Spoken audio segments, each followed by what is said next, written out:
이 새벽에 하나님께서 저와 여러분에게 주시는 말씀은 마태복음 19장 23절에서 26절 말씀입니다. 제가 받들어 봉독하겠습니다.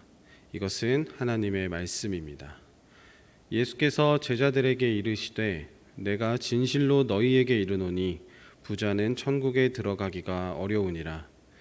다시 너희에게 말하노니 낙타가 바늘귀로 들어가는 것이 부자가 하나님의 나라에 들어가는 것보다 쉬우니라 하시니, 제자들이 듣고 몹시 놀라 이르되 그렇다면 누가 구원을 얻을 수 있으리이까? 예수께서 그들을 보시며 이르시되 사람으로는 할 수 없으나 하나님으로서는 다 하실 수 있느니라. 아멘. 넷플릭스에서 방영한 드라마 오징어 게임에 대해서 여러분들 아마 들어보셨을 것입니다. 이번에 미국의 드라마 시상식인 에미상에서 감독상, 나무주연상 등 총 6관왕에 오른 굉장히 전 세계적으로 유명한 드라마입니다. 이것은 최초로 영어가 아닌 드라마가 미국에서 시상을 하게 된 것입니다. 이 드라마에는 456억이라는 어마어마한 상금을 얻기 위해서 얼마나 처절하게 이 사람들이 이 게임에 임하는지를 보여줍니다. 그리고 최근에 또다시 한국 드라마가 넷플릭스에서 큰 인기를 끌고 있습니다. 그것은 수리남이라는 드라마인데요.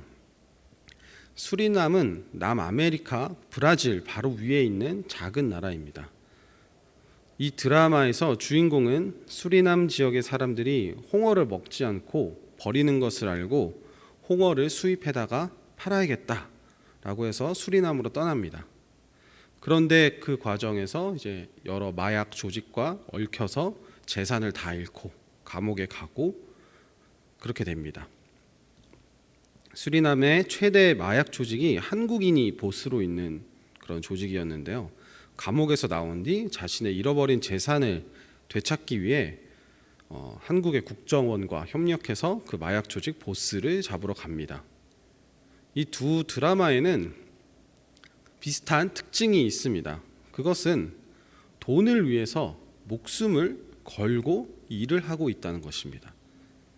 오징어 게임은 456억이라는 어마어마하게 큰 상금을 위해서 사람들이 목숨을 걸고 그 게임을 합니다.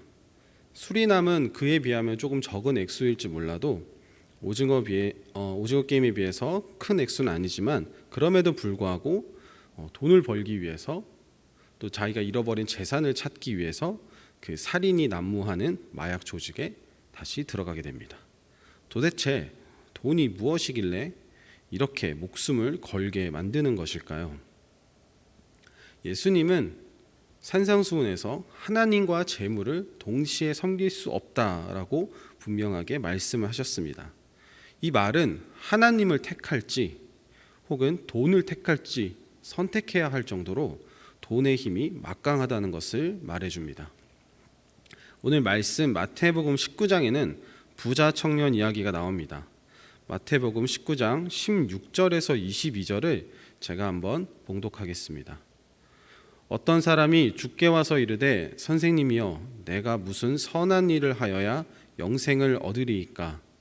예수께서 이르시되 어찌하여 선한 일을 내게 묻느냐? 선한 이는 오직 한 분이시라. 내가 생명에 들어가려면 계명들을 지키라. 이르되 어느 계명이오니까? 예수께서 이르시되 살인하지 말라, 간음하지 말라, 도둑질하지 말라, 거짓 증언하지 말라, 내 부모를 공경하라, 내 이웃을 내 자신과 같이 사랑하라 하신 것이니라. 그 청년이 이르되 이 모든 것을 내가 지키었사온데 아직도 무엇이 부족하니이까? 예수께서 이르시되 내가 온전하고자 할진대 가서 내 소유를 팔아 가난한 자들에게 주라. 그리하면 하늘에서 보화가 내게 있으리라. 그리고 와서 나를 따르라 하시니, 그 청년이 재물이 많음으로 이 말씀을 듣고 근심하며 가니라. 아멘. 한 청년이 예수께 묻습니다. 내가 무슨 선한 일을 하여야 영생을 얻습니까? 이 청년은 영생을 얻으려면 선한 일을 해야 한다는 것을 전제로 깔고 있습니다. 이 청년은 나의 노력으로 영생을 얻을 수 있다고 착각하고 있는 것입니다. 그러자 예수님께서 반문을 하십니다. 왜 나에게 선한 일을 묻느냐? 이렇게 말입니다.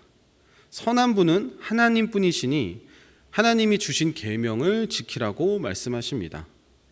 이미 선한 일이 무엇인지는 예수님께 묻지 않아도 성경에 다 나와 있다는 말씀입니다. 그리고 그 계명은 10계명 중 이웃 사랑에 관련된 후반부 6계명을 말씀을 하십니다. 10계명의 앞에 4개의 계명은 하나님 사랑에 관련된 계명이고요. 뒤에 6계명은 이웃 사랑에 관련된 계명입니다. 그런데 이 청년이 자신은 그 계명들을 다 지켰는데 무언가 자신이 영생을 얻기에 부족하다고 느끼고 있었습니다. 정말 이렇게만 하면 영생을 얻을 수 있는 것인가 불안했던 것입니다. 그러자 예수님이 이렇게 말씀하십니다. 내가 온전하고자 할진대 가서 내 소유를 팔아 가난한 자들에게 주라. 내가 온전해지고자 한다면, 완전한 사람이 되고자 한다면 너의 소유를 팔아서 가난한 사람들에게 나누어 주라고 말씀을 하십니다. 그렇게 하면 하늘에서 보화가 너에게 있을 것이라고 말씀을 하십니다. 하늘의 보화라는 것이 무슨 의미일까요? 이 땅에서 열심히 베풀고 살면, 선한 일을 많이 하고 살면 죽어서 가는 하나님 나라에 나를 위한 돈이 쌓인다는 그런 의미일까요? 다른 사람들, 옛날 말로 다른 사람들 천국에서 초가집에 살 때 나는 기와집에 산다, 이런 의미일까요? 그럴 리가 없습니다. 왜냐하면 하나님 나라는 돈으로 움직이는 나라가 아닌 하나님의 통치로 움직이는 나라이기 때문입니다. 소유의 많고 적음으로 인한 차별이 없는 나라이기 때문입니다. 그렇다면 하늘의 보화는 무엇입니까? 먼저 하늘의 보화는 하나님이 주시는 것입니다. 이 청년이 자신의 재산을 모두 팔아서 가난한 사람들을 도우면 그 과정 가운데서 하나님의 나라를 맛볼 수가 있다는 것입니다. 이 하나님의 나라는 말씀에 순종했을 때에만 맛볼 수가 있습니다. 그 하나님 나라를 먼저 맛보고 그리고 나서 예수님을 따르라고 예수님께서 제안하신 것입니다. 그러나 그 청년은 재물이 너무 많아서, 돈이 너무 많아서 예수님의 그 부르심에 응하지 못하고 근심만 하다 떠나갔습니다. 그는 그의 행위로 영생을 얻을 수 있을 줄 알았는데 그 행위가 자신의 생각보다 너무 가혹했던 것입니다. 이 생에서의 삶을 택할 것이냐, 내세의 삶을 택할 것이냐로 심각하게 근심했을 것입니다. 그 이후에 오늘 말씀이 나옵니다. 예수님은 그 부자 청년이 다녀간 뒤에 제자들에게 부자는 천국에 들어가기 어렵다고 말씀하십니다. 비유를 들어 낙타가 바늘구멍에 들어가는 것이 더 쉽다고 말씀을 하고 계십니다. 그렇다면 부자는 다 천국에 갈 수 없는 것일까요? 당연히 그렇지는 않습니다. 왜냐하면 성경을 살펴봐도 아브라함과 그의 자손들, 다윗과 솔로몬 등 엄청난 부자들이 많이 있었고, 예수님을 따르는, 예수님을 추종하는 자들 중에서도 아리마대 사람 요셉, 나사로, 삭개오 등 많은 사람들이 부자였습니다. 제자들도 예수님의 이 말씀을 듣고 상당히 놀랐던 것 같습니다. 그래서 이렇게 물었습니다. 그렇다면 대체 누가 구원을 얻을 수 있습니까? 라고 말입니다. 그러자 예수님께서 말씀하십니다. 오늘 말씀 26절입니다.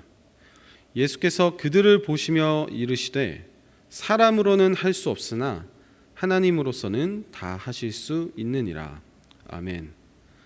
사람의 능력으로는, 사람의 행위로는 구원을 얻을 수 없다.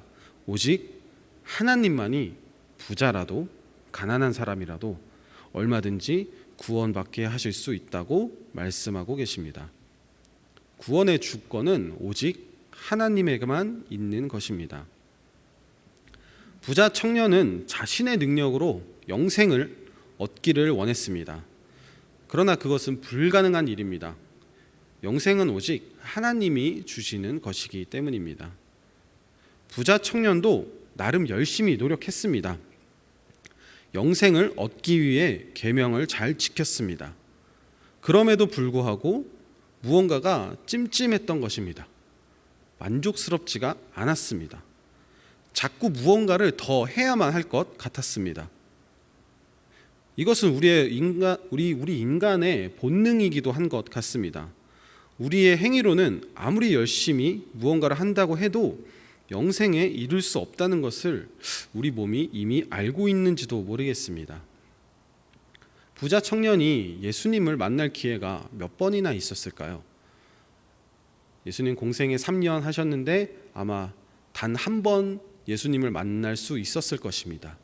그리고 질문할 수 있는 기회도 아마 단 한 번이었을 것입니다.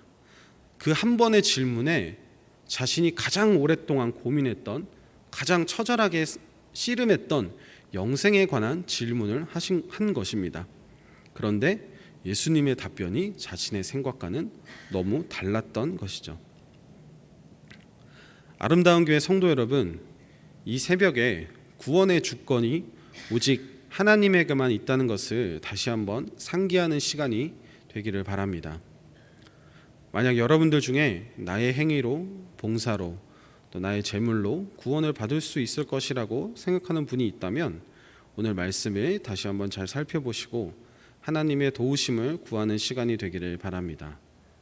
또한 전도를 위해 힘쓰시는 분들이 있다면 구원의 주권이 하나님이심을 잊지 마시고 때로는 나의 노력과 수고가 헛된 것처럼 느껴지는 순간이 온다 하더라도 하나님의 일하심을 기대하고 믿는 여러분이 되시기를 바랍니다. 이 일은 내가 하는 것이 아닌 하나님이 하시는 것이라는 마음으로 힘을 내서 계속 전도에 힘써 주시기를 바랍니다. 제가 기도하겠습니다. 살아계신 하나님 아버지, 오늘 말씀을 통하여서 오직 구원의 주권이 하나님께만 있음을 다시 한번 우리에게 상기시켜 주시니 감사합니다. 우리의 어떤 행위나 노력이 무의미한 것은 아니지만 그것이 구원의 전제 조건이 될 수 없음을 우리가 다시 한번 깨닫고 오직 하나님께만 은혜를 구하며 도움을 구하는 저희들 될 수 있도록 주께서 은혜를 베풀어 주시옵소서. 하나님, 또한 오늘 속초로 우리 아름다운 교회 성도 여러분들이 여행을 갑니다. 오고 가는 길 안전하게 지켜주시고 그 가운데서 하나님이 주시는 기쁨과 즐거움이 넘치는 시간 될 수 있도록 축복하여 주시옵소서. 예수님 이름으로 기도합니다. 아멘.